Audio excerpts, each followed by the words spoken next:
The Tanzanian sun climbs higher, turning the savannah into a golden ocean of heat and dust.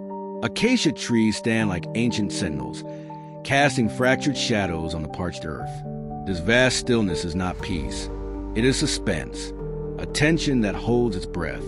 From the distant shimmer of the horizon emerges a lion, scarred, regal, and deliberate.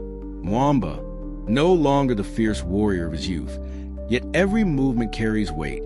Time has crowned him with fading mane and aching limbs, but in the eyes of the wild, he remains the silent king.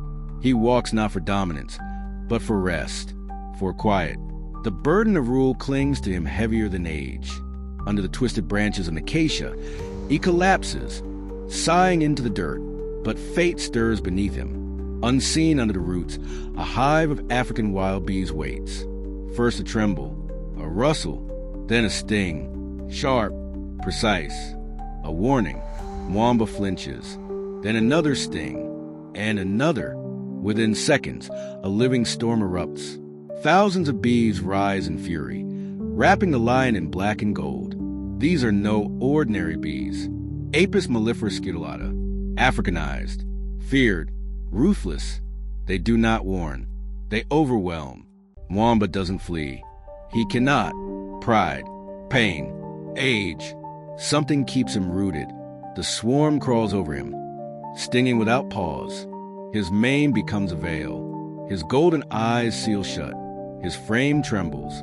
Still, he makes no sound. Only the savannah listens. Only the storm screams. Miles away, a jeep hums across the plains. Inside, Elias, a young ranger, scans the horizon, sharp-eyed, still, seasoned by solitude. He knows the rhythm of this land, and something feels wrong. Ahead, something writhes in the grass. Too large for prey, too wild for calm. He lifts his binoculars. At first, it looks like Mwamba is under attack by rivals, but the glinting movement isn't muscle or mane. It's wings. A swarm, a storm of bees. Elias's breath catches. This lion has minutes. He slams the brakes. Dust swirls. He grabs a small smoke canister and an old carved staff, a Maasai gift, a symbol of courage. He opens the door and steps into chaos. The bees meet him instantly, but Elias does not flinch. He moves slowly, carefully, smoke curling around him. His movements are reverent, ancient, the dance of tradition, of peace. The swarm pulses, aggressive, but the smoke speaks a language older than war. A swollen eye blinks. Mwamba sees him, not a threat, a protector. The bees relent. Pockets of calm open in the storm.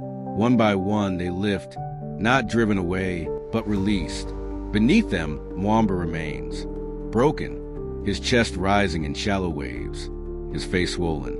His eyes barely open, but he lives. Elias kneels beside him, not as ranger to beast, but soul to soul. "You're not alone," he whispers. He radios for help. This is Elias. Emergency. Severe bee attack.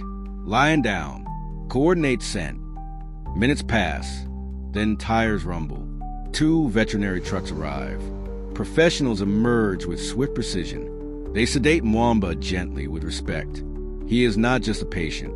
He is legend. Dozens of stings. Swollen flanks. Sealed eyes.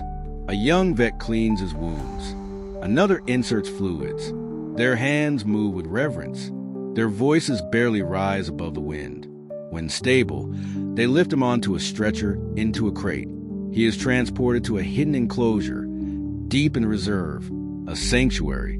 There, time begins to work. Days pass. The swelling eases. His breath evens.